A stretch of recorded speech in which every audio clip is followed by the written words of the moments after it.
Disitulah tokoh-tokoh pejuang Islam di penjaranya. Siapa yang melawan dia penjara, dimasukkan ulama ke dalam penjara.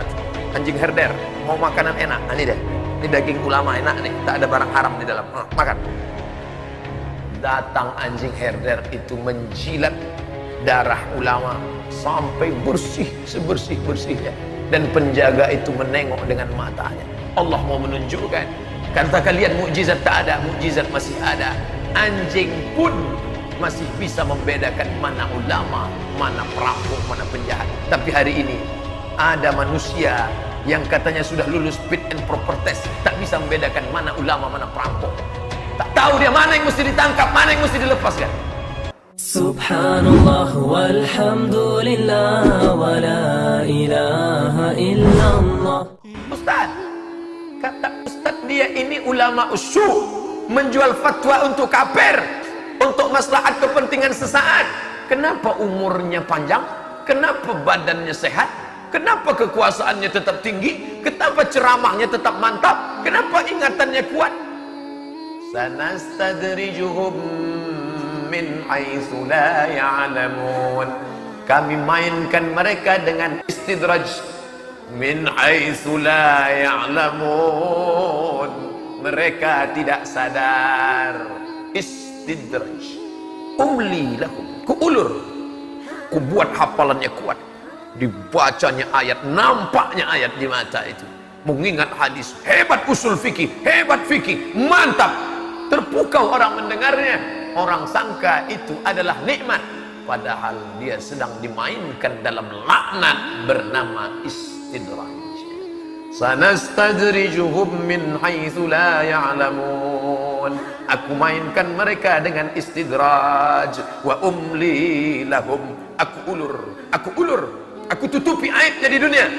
Aku tampakkan dia baik, soleh, sehingga orang salah sangka. Inna kaidi matin. Tipu dayaku amat sangat kuat. Tipu dayaku amat sangat kuat. Berapa banyak orang yang ditipu dengan tipu yang luar biasa. Wa makaru, mereka berbuat makar. Wa makarallah, Allah balas dengan makar.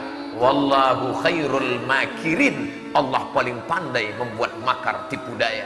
Tapi dia tidak juga sadar. Kenapa? Karena memang azab itu sebentar lagi. Innallaha la yumli lizalim.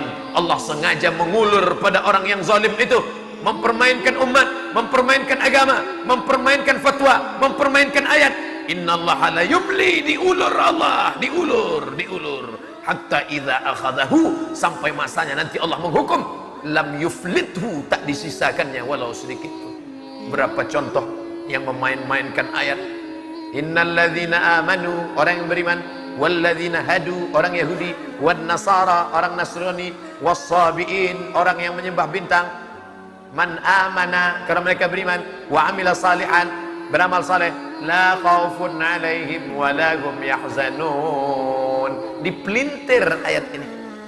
Yahudi benar, Nasrani benar, penyembah pokok kayu benar, yang penting orangnya baik, yang penting orangnya sopan, masalah akidahmu tidak perlu ditanya, yang penting gak ganggu orang, yang penting gak ngerusak orang, maka dia akan masuk surga semuanya. Sebelum kematiannya Allah tunjukkan kuasa. Ente katakan semua agama benar? Ya. Malang tak dapat ditolak, untung tak dapat diraih. Anak kandung menikah dengan Yahudi dari Rusia. Langkah rezeki, pertemuan maut di tangan Allah. Dipertemukan Allah anaknya dengan Yahudi itu, nikah dengan Yahudi. Meleleh juga air mata itu, kata Ketua Dewan Dakwah Indonesia. Saya melihat sendiri, kata Ketua Dewan Dakwah, tokoh besar kita itu yang dulu selalu mengatakan ceramah di mana-mana, semua agama benar, semua agama benar. Ketika anaknya menikah dengan Yahudi, meleleh juga air matanya. Apa mau dikata? Rupanya cakap itu hanya untuk orang. Anak kalian nikah dengan Yahudi tak apa-apa, tapi kalau anaknya menangis juga, apa mau dikata? Allah menunjukkan kuasa di akhir hayat dalam keadaan entah husnul khotimah, entah su'ul khotimah. Nahnu nahkumu bizawahir, kita melihat hanya zahirnya. Wallahu yatawallas sarair, Allah yang tahu batinnya, ruhnya. Tapi yang jelas sebelum mati bibit-bibit azab itu sudah ditampakkan Allah. Pak Ustadz, andai itu azab, andai itu musibah, andai itu azab, andai itu malapetaka, apakah di dunia dapat, nanti di akhirat sudah bersih dia? Yang jelas di dunia dapat, di akhirat akan dapat lagi. Loh, Allah tak adil, masa di dunia dapat, di akhirat dapat lagi? Di dunia dia dapat, di akhirat akan dapat lagi. Lalu yang di dunia itu apa? Itu DP-nya saja. Nanti cashnya akan diterima lagi di akhirat. Kenapa?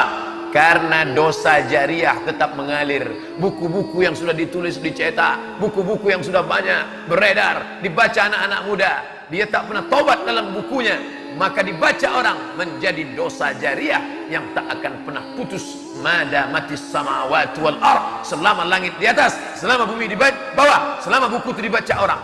Liberal, sekuler akan terinspirasi dari buku itu. Man sanna fil islami sunnatan hasanatan, siapa yang mengajarkan yang baik, falahu ajruha, dia dapat pahalanya. Wa ajru man amila biha, orang lain yang mengamalkannya mengalir pahalanya.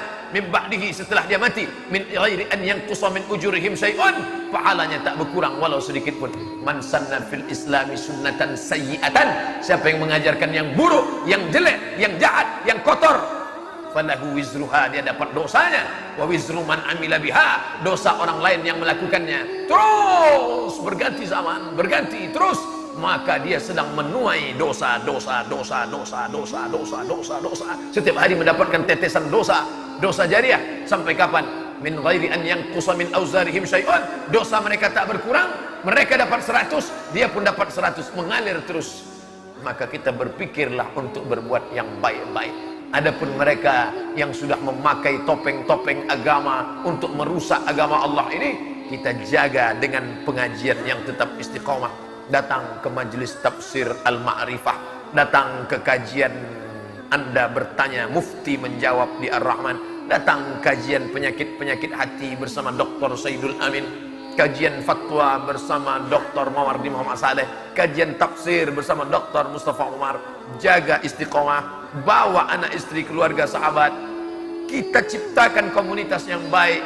Kam min fi'atin qalilatin, betapa banyak kelompok yang sedikit, ghalabat fi'atan katsiratan, akan mengalahkan, bisa membuat seperti air bah yang besar, sehingga hanyutlah semua kotoran-kotoran sampah-sampah itu. Kenapa? Karena semua berawal dari kecil. Al-Imam Asy-Syahid Hasan Al-Banna, Profesor Doktor Kiai Haji dari Al-Azharkah dia? Bukan. Dia hanya seorang guru kaligrafi di kampung di Mesir. Dengan semangat dakwahnya, dia cari tukang cukur, duduk di warung kopi, membangkitkan keresahan umat.